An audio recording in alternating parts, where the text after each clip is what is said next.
루카복음 2장 27절에서 35절의 말씀입니다. 그때 시므온이 성령에 이끌려 성전으로 들어갔다.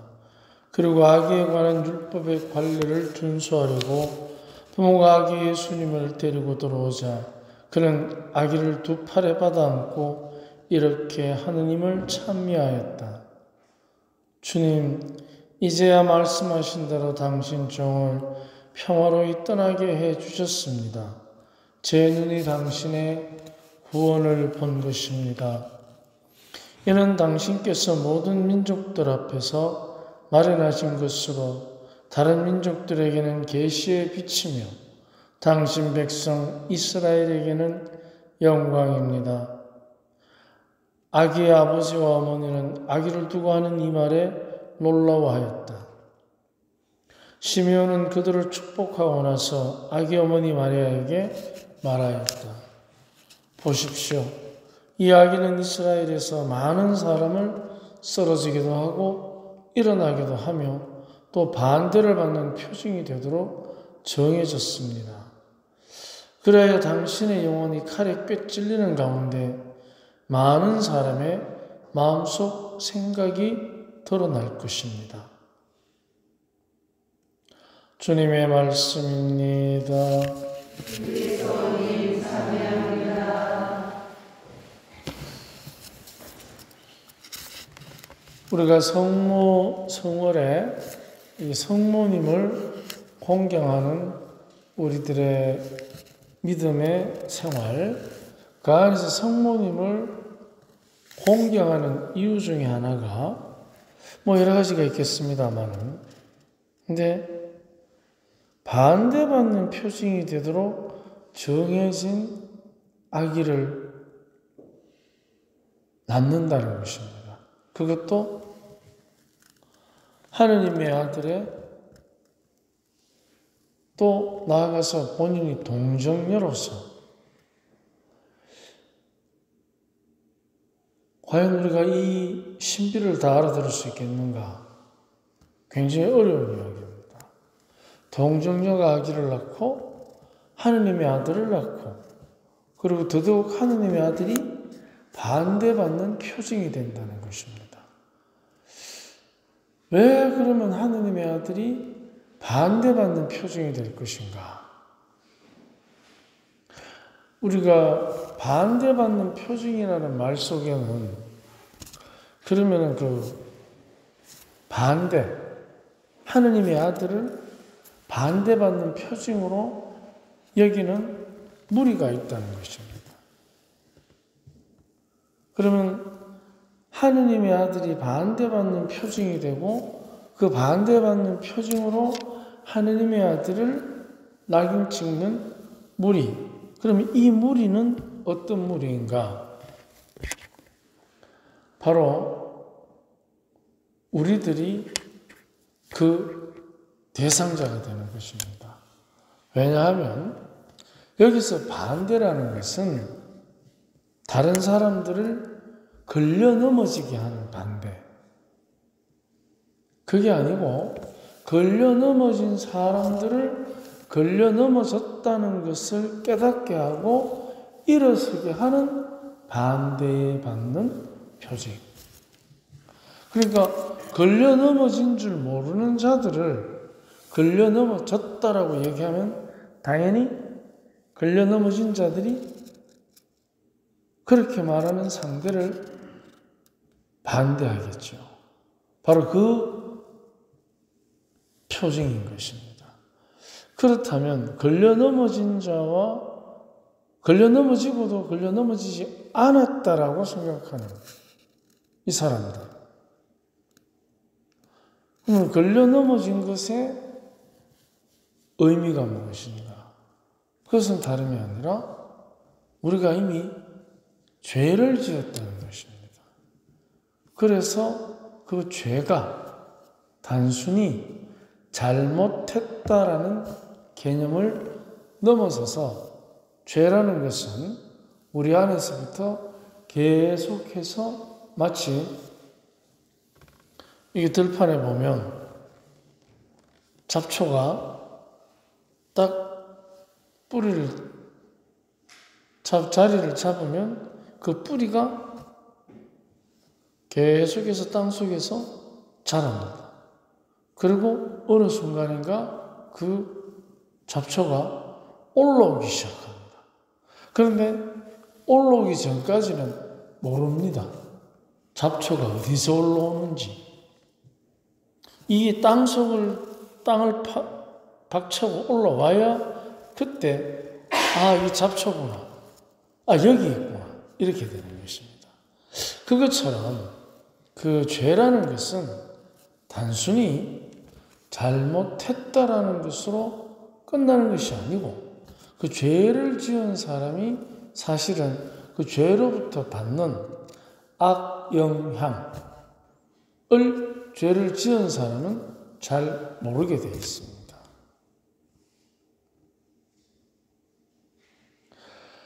그러면 죄를 지은 사람이 내가 죄를 지었다는 것을 잘 모르는 것, 그게 바로 악영향을 받고 있다는 증거가 됩니다. 왜냐하면 잘못한 것을 잘못한 것으로 모르는 겁니다. 그런데 그거를 잘못했어 하니까 어떻게 됩니까? 너가 뭘 잘못했어? 바로 반대받는 표징이 되는 것입니다. 그러면 우리가 죄라는 것이 마치 잡초가 뾰족히 싹이 올라와야 저기 있네? 잡초네?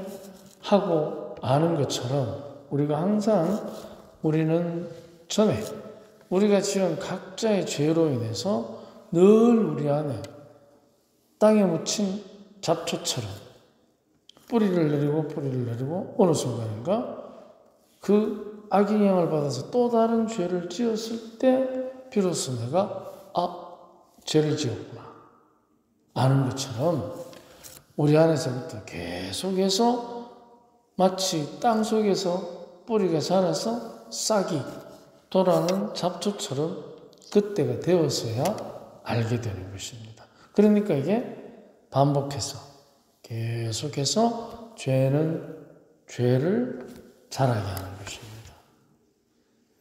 그러면 그 죄라는 잡초를 어떻게 뽑아냅니까? 거기에 이제 우리가 필요한 것이 무엇이냐? 바로 그것은 성모님처럼 반대받는 표징이지만 그 표징을 받아들이는 것입니다. 온전히 어머니의 마음으로.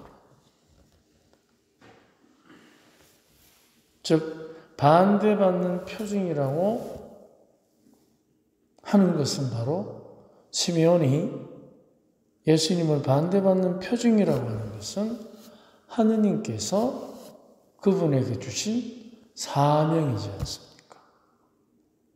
그래서 우리 각자가 하느님으로부터 받은 사명, 그것이 반대받는 표징으로 많은 경우에 드러나기 때문에 우리들 안에서부터 하느님의 사명이라는 것을 다른 사람과 대면했을 때 내가 가진 사명이 반대받는 표징이라는 힘겨움의 길을 가더라도 그것을 어머니 같은 마음으로 받아들일 때 그때 이 반대받는 표징으로서의 힘이 내 안에서부터 자라면서 우리 나도 모르게 점점 마치 죄라는 잡초가 뿌리를 뻗고 뻗어서 싹이 탁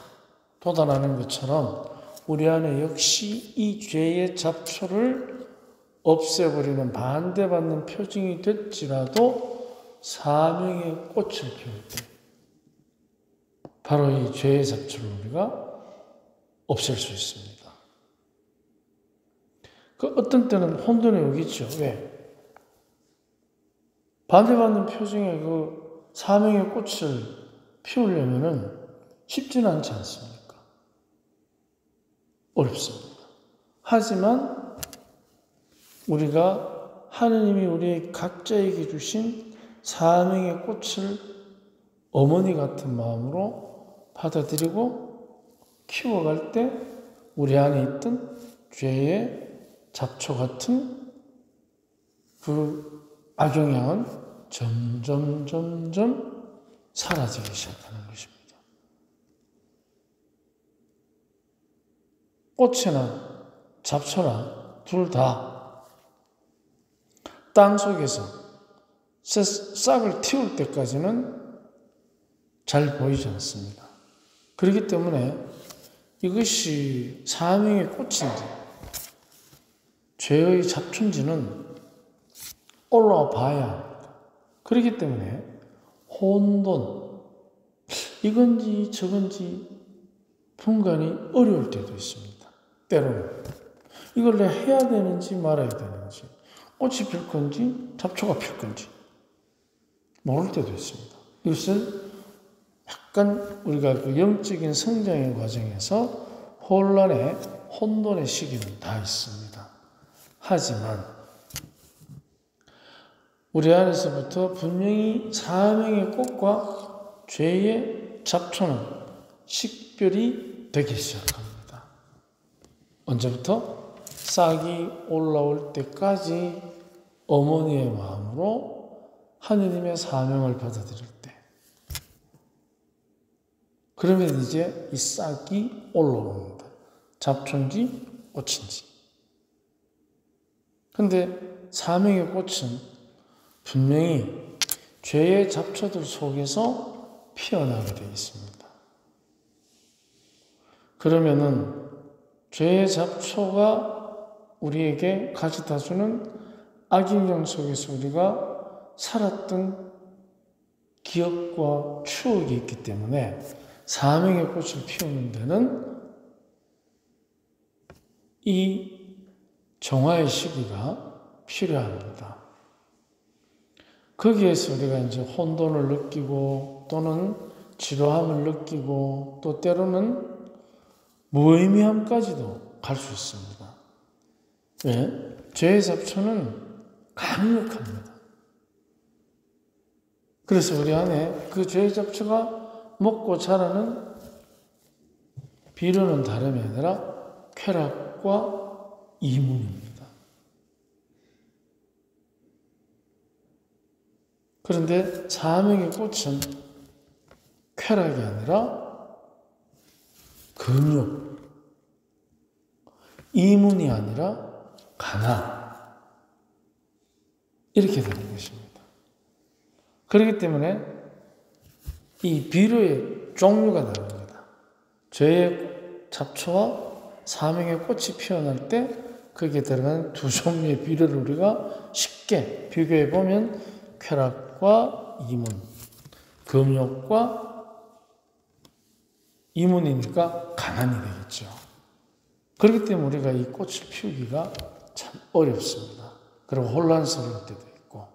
그렇지만 성모님께서는 우리에게 그 모범을 당신이 보여준 것입니다.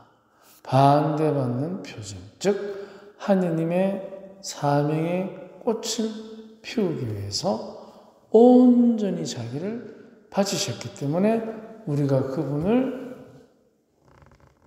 공경하고 우리 삶의 하느님 자녀로서 삶의 모범으로 우리가 따라가는 것입니다. 때로는 우리가 힘이 들 때가 분명 있을 것입니다. 하지만 특별히 우리가 성모성호를 맞이해서 성모님처럼 우리 각자의 영혼 밭에 바로 사명의 꽃이 피어나도록 풍성한 비료를 많이 우리가 뿌려야 할 것 같습니다. 오늘 우리 함께 우리 가족들이 하나님 우리 가족 각자에게 주신 사명의 꽃이 아름답게 피도록 이 미사 중에 그들을 우리 가정을 위해서 기도합시다. 아멘.